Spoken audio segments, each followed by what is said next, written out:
大家好，我哋係系統性血管炎互助小組嘅 channel。咁今日咧好開心，我哋能夠做試播，咁咧就係訪問我哋嘅同路人啦。咁首先咧我就介紹下先。咁我自己係黃姑娘，係 Kara，就係呢一個系統性血管炎互助小組嘅召集人。咁我亦都係一位註冊社工。咁咧，我哋個小組咧就係喺2011年成立嘅。咁咧目的咧就係希望我哋嘅同路人嘅病人啦，患有血管炎嘅病人啦，能夠自助互助。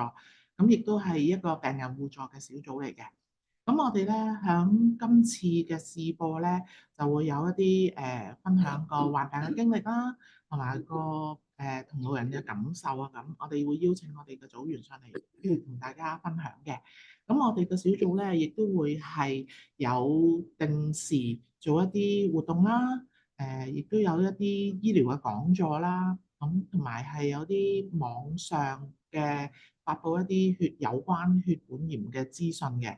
咁咧，大家如果有興趣嘅話咧，可以上 Facebook 啊，或者係一啲網絡上咧，可以揾到我哋嘅 channel 咧，就睇翻我哋嘅資訊啦。咁我都唔嘥時間啦。咁今日咧好開心咧，就邀請到我哋嘅組員阿 Candy 同埋 Celia 嚟幫手。咁亦都係第一位嘅受訪者咧，就係我哋新加入嘅組員 Elka 啦。咁以下嘅時間我交俾阿 Candy 嚇，唔該。大家好，我係 Candy，我都係第一次做主持，咁啊，所以請觀眾多多包涵啦。我哋好榮幸邀請到新組員 Elka 嚟接受我哋嘅訪問。Hello，大家好，我係 Elka，好多謝小組邀請我啦，同埋我都好開心咧可以加入呢個小組嘅大家庭。我哋都好開心可以從不同途徑去幫助到有需要嘅同人，協助大家做出患病嘅陰霾。Elka，我想問下你點樣揾到本小組㗎？我係通過咧我嘅同事咧嘅，咁我同事原來咧都係一個呢個咩免疫系統疾病嘅患者嚟㗎，咁佢當時咧叫我加入嘅時候咧，咁啊入佢嗰個組，咁但係後尾發現咧，原來佢個組咧唔係呢個血管炎嘅組別，咁所以咧佢就將我轉介咗咧就嚟呢個組別啦。哦，係明白嘅。可唔可以請 Elka 分享下患病嘅經過啊？我係舊年咧2月嘅時候咧，我開始咧發現自己咧喺小腿嗰度咧就有一啲皮下出血嘅情況，咁咧出一笪一笪咁樣出嘅，但係又好似一個5毫子嘅不規則形狀出，咁但係咧佢唔係出得好密啊，所以我就冇理佢，我只係好好奇啊，點解會咁樣嘅咧咁？咁到4月嘅時候咧，我突然間有一日翻工咧，我隻右腳小腿咧突然間好似捉咗電咁樣咧，啲電流通過咁樣扯住痛。咁我當時候咧，因為我份工作係要長期企嘅，咁所以我就以為自己咧，呢一輪 OT 多咗啦，所以咧就啲肌肉咧疲勞，咁就搞到咧就搞成咁啦。咁其實嗰刻就好驚嘅，因為好似覺得好似中風咁嘅。咁啊就因為我本身做開運動，咁所以咧之後咧我就用翻我用運動嘅手法去處理佢。就係咧做一啲即係拉筋啊、筋膜放鬆啊，即係做呢個喺呢個治療方向。咁但係同時間咧，我又除咗發現呢個肌肉拉扯之外咧，我開始個小腿咧出現一啲一點一點一點一點一粒一粒嘅嘢咧，就好痕嘅，痕到飛起嘅。咁但係咧，當佢痕到一個好極限嘅程度，即係佢就會爆嘅，皮下咧佢就會爆個血出嚟。咁爆完咧，又即刻唔痕噶咯喎，咁我就覺得又係覺得好奇怪，咁我就將兩件事咧就分開睇啦。肌肉疲勞就係一件事，呢個就係皮膚病另一件事。咁我後尾咧就去揾咗個皮膚專科醫生睇，我以為自己俾嘢咬啊或者出疹啊咁樣，咁皮膚醫生一睇咗就話：誒唔係喎，你呢個咧係應該係一個免疫系統嘅疾病嚟㗎。咁佢就要建議我啦，你係應該需要咧去做一啲血液嘅即係檢測啊。去揾出呢個病因咁樣，我當時就半信半疑嘅。不過聽咗佢咁樣講，佢仲話：你咧將來咧仲會咧係發展到咧，佢會攻擊你啲關節啊咁樣嘅。咁佢咧就好好人，佢就寫紙俾我咧，就去排呢個公立醫院啦。咁我咪於是就去排公立醫院咯。哦，咁即係而家喺公立醫院接受治療㗎啦。係啊，咁我當時候排得好快㗎，我排2個幾月咧就俾我去呢個即係風濕科呢一科內科睇啦。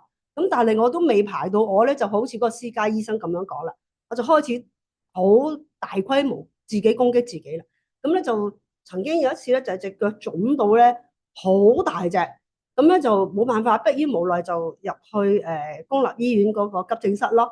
咁我初初以為諗住食啲止痛藥就走㗎啦，跟住就俾佢即刻捉咗上房。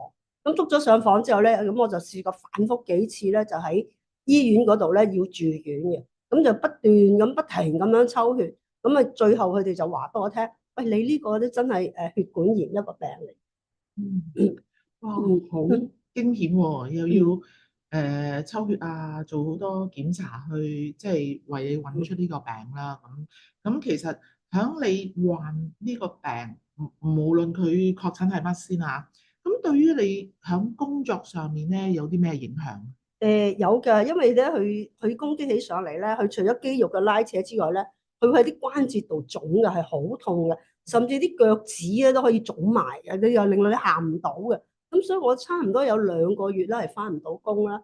咁到而家叫做穩定一啲咧，我都只係能夠1個月咧翻8日啊9日工嘅啫。咁係即係可以講係大受影響嘅。嗯，咁食嘢方面咧？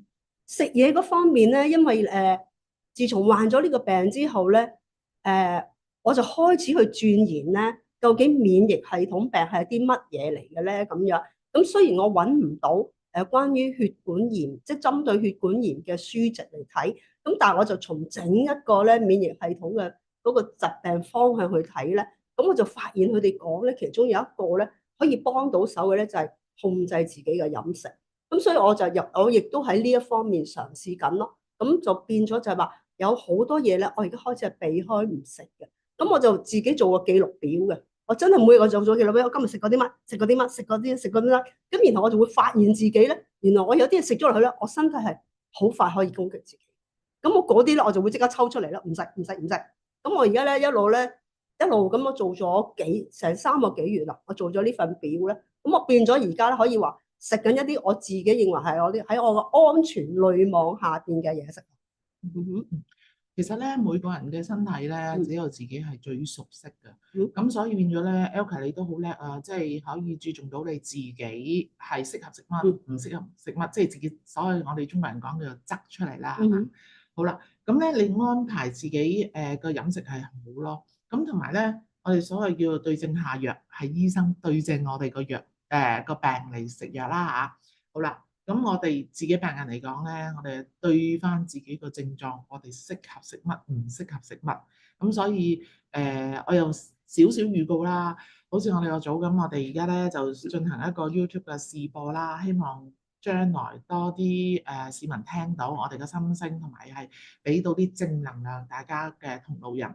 咁之餘咧，亦都賣少嘅叫咩啊關子嚇。將來我哋如果有更多嘅義工幫我哋手，一路推廣呢啲血管炎資訊之餘咧，我哋好可能會邀請一啲營養師啊、專業嘅醫生啊，或者係甚至乎我哋第日你哋見到我哋個樣咧，即係上呢個 YouTube 咧，我哋教大家煮餸，係針對性我哋係血管炎嘅病人，我哋係有啲咩適合嘅食物咧？嗱，我哋唔係介紹藥，藥係由醫生開，而我哋可以生活上，我哋有多啲係樂趣，唔好話連食都冇得食，咁就好陰功。我知道係好痛苦，所以我哋要揾翻我哋嘅樂趣，揾翻我哋嘅正能量。咁亦都即係從醫生嘅 diagnosis 診斷診斷嚇，我哋咧就從醫生嘅診斷咧，知道我哋係咩病先，然後我哋真係一路跟進落去咧，係去幫助自己嘅復康。咁 Elka 你嗰個病，醫生而家係確診咗你咩病未？因為我個病咧係不斷變化，從最早期嘅淨係皮下出血塊啦，跟住到一點啦，好痕，然喺下底爆啦，到而家目前嘅狀況咧就係佢會嗰啲爆出嚟嗰啲形成一個血泡咧，就走咗上嚟嘅，好似個水泡咁嘅，好容易破嘅。咁佢就變咗咧，就佢哋就轉介咗我睇皮膚科醫生，咁啊就懷疑係天貓瘡，咁咧就做咗一個手術咧，就要即係割出嚟咧，就走去咩顯微鏡之下要放大睇咁樣。咁其實我就要到下個禮拜咧，我先至翻去覆診咧，我先至正式即係會知道係咩一回事。不過我自己喺個網上面，我自己睇咗咧，佢就寫negative，咁我都有啲開心咯。咁即係係啊嗱，咁其實咧，從呢個即係我哋呢個 channel 咧，我都希望呼籲下啲病人。如果翻去覆診或者醫生確診你嘅時候，就唔係淨係血管炎三個字，vasculitis 三個字。我哋病人都希望了解多啲，其實係邊種嘅血管炎咧？因為血管炎呢三個字咧好廣闊啊。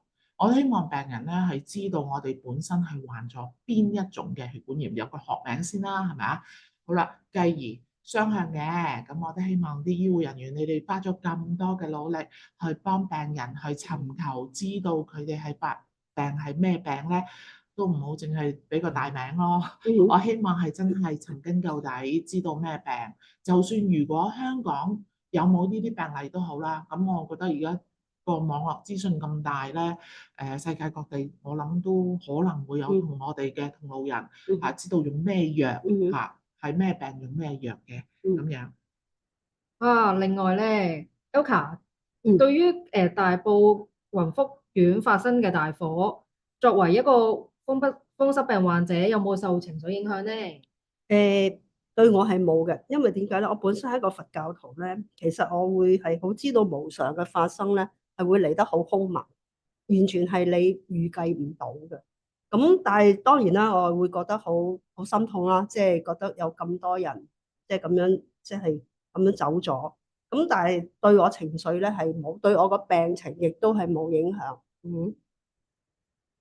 咁如果相比之下咧，你係患病啦，雖然係對你個情緒係冇困擾或者冇影響，咁你覺唔覺得自己係已經好幸運㗎啦？其實我患咗呢個病咧，我從來都冇覺得自己唔幸運，我亦都冇去諗啊點解會係我，因為所有嘅嘢有因就係有果，只不過你唔知道係個咩因，就出咗咁嘅果。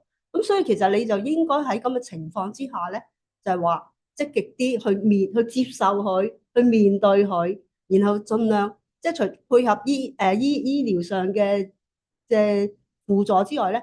自己亦都唔係話真係坐喺度咩都唔做，而係你都要去幫下自己做翻一個負責任嘅人，即係對個身體要負責任，就唔好只係坐喺度，唉死啦！咁其實相對之下，比起宏福苑嗰啲，我覺得係幸運。點解咧？嗰啲人係一個措手不及咁樣殺埋嚟，喺嗰刻佢哋完全係冇一個準備。但係好似咁，我自己咁樣病，我起碼知道，哦，我病咗啦。我有個咁嘅病啦，咁我咪去做啲工作咯，係咪？我都仲係可以安排自己去做嘢啊嘛。我個人咧就好認同阿 Elka 嗰個睇法，無論我係咪同佢一個宗教都好啦嚇。咁其實咩叫因咩叫果咧？咁我希望大家同路人又好，每一個市民都好，或者社區人士都好，大家要切合咗做一個自助互助。病人嚟講咧係幫多啲其他人，我哋一幫咗人，我哋會個身體都會覺得，哎呀，好開心啊！我可以幫到人，我有咁嘅能力可以幫人。咁呢啲喺宗教嚟講，可能呢啲叫做種咗個善因啦。咁所以變咗咧，我都希望我哋香港人大家都齊心互助，就唔好有啲乜嘢界線去分你啊，你又還你，我又還我。我希望大家有一個互相合作，香港係我哋個家咯。多謝 Elka，你今日同大家分享你嘅感受。我哋小組嘅成員都好樂意去服務同幫助大家，希望做到互助關懷同路人嘅宗旨。另外，本小組對雲福苑的居民致深切嘅慰問，希望大家盡快回復正常生活。係啊，今日咧我都好多謝阿 Candy 同埋 Elka 嘅嚟臨嚟幫手，咁同埋咧我都響度直指咧，希望前線嘅醫生、醫護人員咧，如有血管炎嘅病人咧，都可以轉介嚟聯絡我哋或者加入我哋個小組咧，希望我哋幫到同路人一啲情緒上嘅支援啦，或者係一啲佢哋有啲咩需要啊嗰啲，希望可以幫到佢哋。咁同路人方面咧，佢哋可以響網絡平台係做一個聯絡啦嚇，亦都可以打2794301027943010聯絡香港復康會社區復康網絡嘅社工，咁咧就尋求支援啦，或者係聯絡我哋系統性血管炎互助小組嘅。啊，今次嘅訪問差唔多啦，大家記得 like、分享、訂閱我哋嘅頻道啊！多謝大家，下次見。拜拜。拜拜。